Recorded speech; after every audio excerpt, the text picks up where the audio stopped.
Capítulo 5. Duplicada, ando pela rua. Embora não estejamos mais na área cercada reservada aos comandantes, aqui também há casas grandes.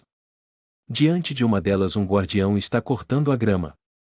Os gramados são bem cuidados, as fachadas, graciosas, em bom estado, elas são como as belas fotografias que se costumava imprimir nas revistas sobre casas e jardins e decoração de interiores. Existe a mesma ausência de pessoas, a mesma aparência de estarem adormecidas.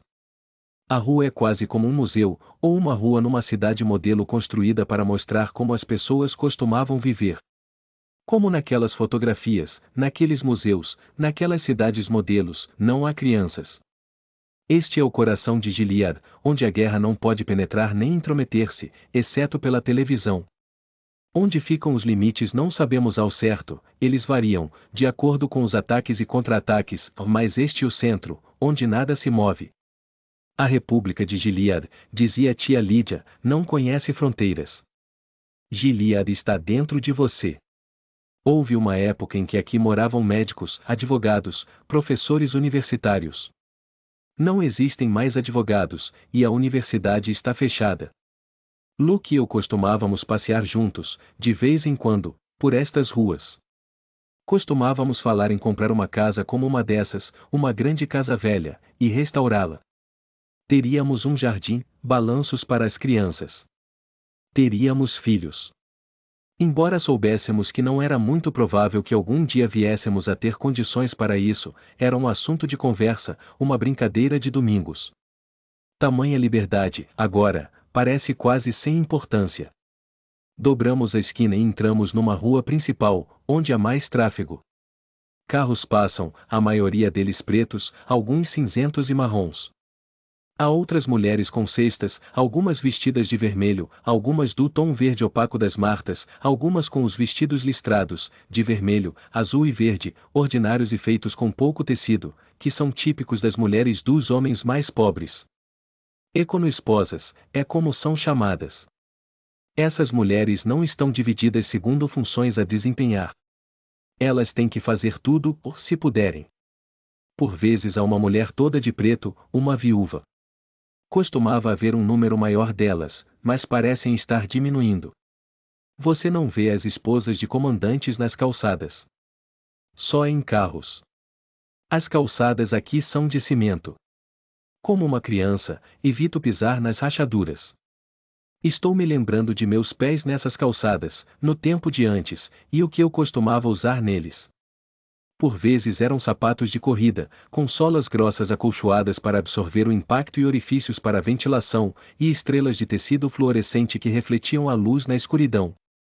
Embora eu nunca corresse durante a noite, e durante o dia, só à beira das ruas bem frequentadas. As mulheres não eram protegidas então.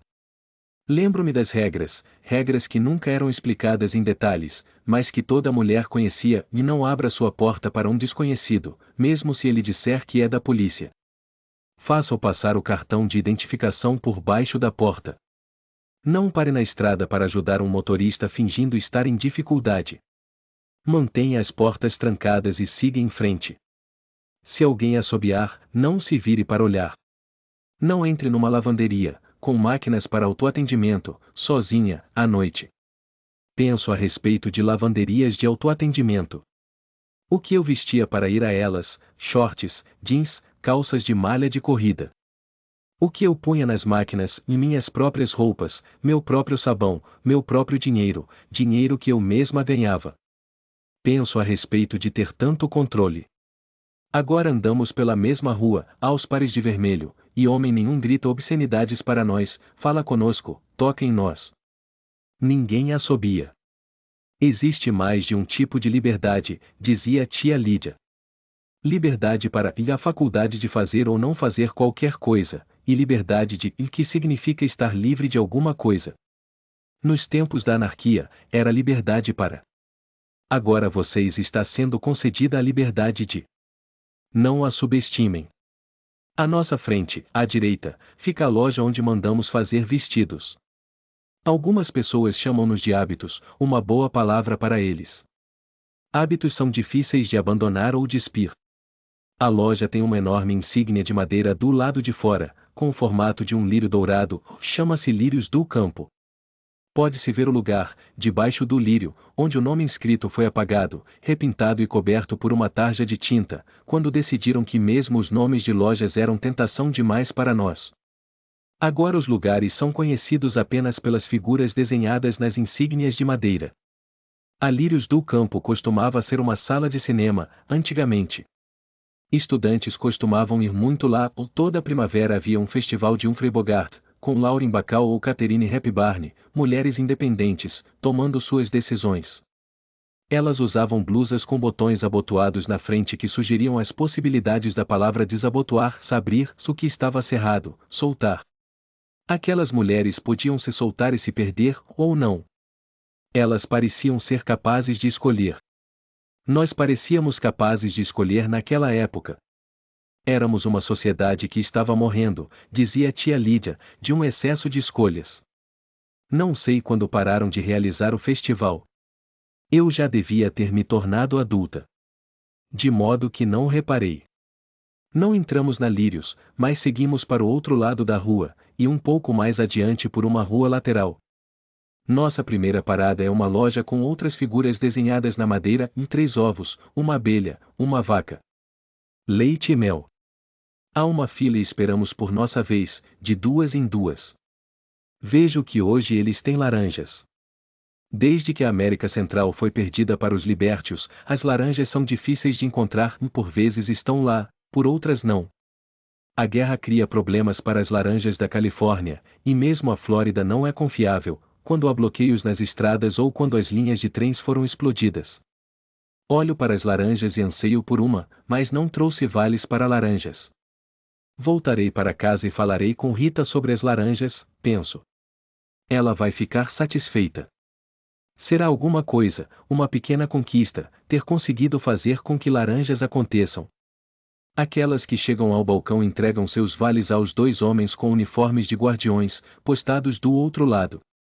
Ninguém fala muito, embora haja um farfalhar, e as cabeças das mulheres se movam furtivamente de um lado para o outro, e aqui, fazendo compras, é onde você poderia ver alguém que conhece, alguém que conheceu do tempo de antes, ou no Centro Vermelho.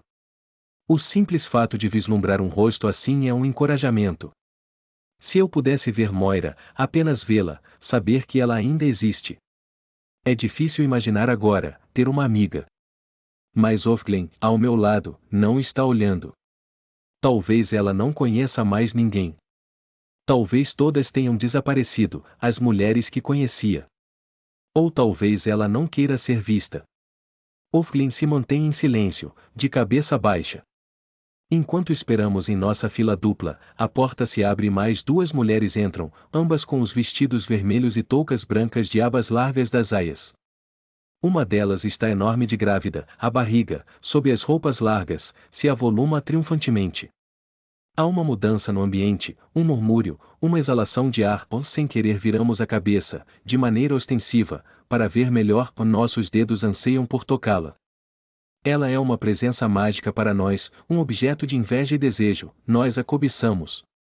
Ela é uma bandeira no alto de uma colina que nos mostra o que ainda pode ser feito, e também podemos ser salvas. As mulheres no aposento estão cochichando, quase falando, tão grande é a excitação delas. Quem é? Ouço atrás de mim. Ofvaine. Não. Ofvarrin. Exibida, sibila uma voz, e isso é verdade. Uma mulher grávida não tem que sair, não tem que fazer compras. A caminhada diária não é mais obrigatória, para manter os músculos abdominais exercitados e em bom estado de funcionamento. Ela precisa apenas 2 exercícios de solo e de treinamento respiratório. Poderia ficar em casa. E é perigoso para ela estar fora de casa, deve haver um guardião postado do lado de fora da porta, esperando por ela. Agora que é uma portadora de vida, está mais próxima da morte e precisa de segurança especial. Poderia ser vitimada pelo ciúme. Todas as crianças agora são queridas, mas não por todo mundo. Mas a caminhada deve ser um capricho seu, e eles satisfazem caprichos, quando a coisa conseguiu chegar tão longe e não houve nenhum aborto. Ou talvez ela seja uma daquelas. Podem mandar ver no sofrimento, eu aguento, uma mártir. Consigo ver seu rosto de relance, quando levanta para olhar ao redor. A voz atrás de mim estava correta. Ela veio para se mostrar. Está toda rosada, fulgurante, está adorando cada minuto disso. Silêncio, diz um dos guardiões atrás do balcão, e nos calamos como meninas em sala de aula. Ofglin e eu chegamos ao balcão. Entregamos nossos vales, e um guardião registra os números deles no Compubit, enquanto o outro nos entrega nossas compras, o leite, os ovos. Nós as colocamos nas cestas e saímos de novo, passando pela mulher grávida e sua parceira, que ao lado dela parece magra, murcha, como todas nós. A barriga da mulher grávida é como um imenso fruto. Giganorme, palavra da minha infância. Suas mãos repousam sobre a barriga como se para defendê-la, ou como se estivessem obtendo alguma coisa dela, calor e força. Enquanto passo ela me encara abertamente, olhos nos olhos, e sei quem ela é, esteve no Centro Vermelho comigo, era uma das queridinhas de tia Lídia. Jamais gostei dela. O nome dela, no tempo de antes, era Janine. Janine olha para mim e então, ao redor dos cantos de sua boca há uma sombra de sorriso malicioso. Ela baixa o olhar de relance para onde está minha barriga, lisa sob meu vestido vermelho, e as abas brancas cobrem seu rosto. Posso ver apenas um pouquinho de sua testa e a ponta rosada de seu nariz. Em seguida entramos no toda a carne, que é identificado por uma grande costeleta de porco de madeira pendurada em duas correntes. Não há uma fila tão grande ali, a carne é cara, e mesmo comandantes não comem carne todos os dias. Ofglin, contudo, compra bife, e esta é a segunda vez esta semana. Contarei isso às Martas, é o tipo de coisa que gostam de saber. Elas se interessam muito em saber como outras casas de família são administradas, esse tipo de bisbilhotice mesquinha lhes dá a oportunidade de sentir orgulho ou descontentamento. Pego a galinha, embrulhada em papel de açougue e amarrada com um barbante. Não existem mais muitas coisas feitas de plástico. Lembro-me daquelas infindáveis sacolas plásticas de compras do supermercado, e eu detestava o desperdício de jogá-las no lixo e costumava juntá-las e enfiá-las no armário debaixo da pia, até que chegava um dia em que havia sacolas demais e eu abria a porta do armário e elas jorravam para fora, espalhando-se pelo chão. Luke costumava reclamar disso. Periodicamente, ele tirava todas as sacolas e jogava fora. Ela poderia enfiar uma dessas na cabeça, dizia ele. Você sabe como as crianças gostam de brincar. Ela nunca faria isso, eu respondia. Já é crescida demais para isso. Ou esperta demais, ou afortunada demais. Mas sentia um calafrio de medo, e então me sentia culpada por ter sido tão descuidada.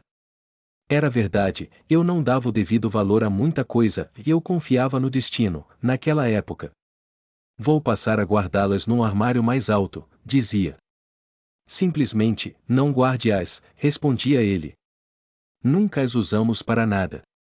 Como saco de lixo, eu dizia. Ele respondia. Não aqui e agora. Não onde as pessoas estão olhando. Viro-me, vejo minha silhueta na vitrine de vidro espelhado. Então já saímos, estamos na rua. Um grupo de pessoas está vindo em nossa direção. São turistas, do Japão, ao que parece, uma delegação comercial talvez, numa excursão aos monumentos históricos ou passeando em busca de alguma cor local. São pequeninos e muito bem vestidos, cada um tem a câmera dele ou dela, o sorriso dele ou dela. Olham ao redor, animados, alegres e bem dispostos, inclinando a cabeça para um lado como rouxinóis, sua simples jovialidade vivaz uma agressão, e não consigo deixar de ficar olhando para eles.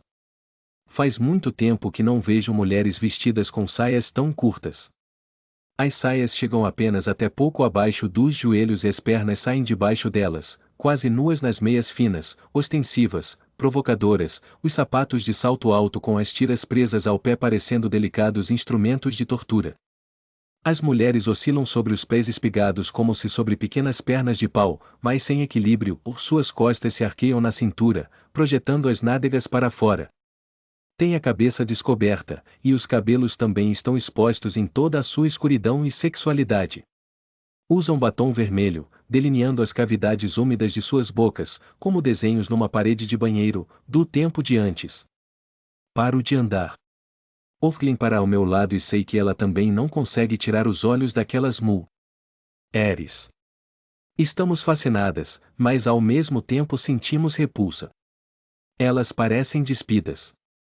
Foi preciso tão pouco tempo para mudar nossas ideias a respeito de coisas como essa. Então penso, eu costumava me vestir assim. Isso era liberdade. Ocidentalizada, é como eles costumavam chamar isso. Os turistas japoneses vêm em nossa direção, rindo nervosamente, e viramos a cabeça tarde demais, e nossos rostos foram vistos. Há um intérprete, vestindo terno azul e gravata estampada vermelha padronizados, com o olho alado no alfinete da gravata. É ele quem dá um passo adiante, sai do grupo, para se postar à nossa frente, bloqueando nosso caminho. Os turistas se agrupam atrás dele, um deles levanta uma câmera. Com licença, diz ele para nós duas, muito educadamente. Eles estão perguntando se podem tirar sua fotografia. Baixo o olhar para a calçada, sacudo a cabeça para sinalizar não. O que eles devem ver é apenas as abas brancas, um pedacinho de rosto, meu queixo e parte de minha boca. Não os olhos. Não sou estúpida de encarar de frente o intérprete. A maioria dos intérpretes são olhos, ou pelo menos é o que dizem. Também não sou estúpida de dizer sim. Modéstia é invisibilidade, dizia tia Lídia. Nunca se esqueçam disso. Ser vista, a voz dela tremeu, penetrada. O que vocês devem ser, meninas, é impenetráveis. Ela nos chamava de meninas. Ao meu lado Ofglin também está calada. Ela enfiou as mãos de luvas vermelhas dentro das mangas, para escondê-las. O intérprete se vira de volta para o grupo, tagarela um pouco com eles em staccato. Sei o que estará dizendo, conheço essa fala. Ele lhes estará dizendo que as mulheres aqui têm costumes diferentes, que ficar observando-as através das lentes de uma câmera é, para elas, uma experiência de violação. Estou de cabeça baixa, olhando para a calçada, hipnotizada pelos pés das mulheres. Uma delas está usando sandálias, com os dedos dos pés de fora, as unhas pintadas de rosa forte.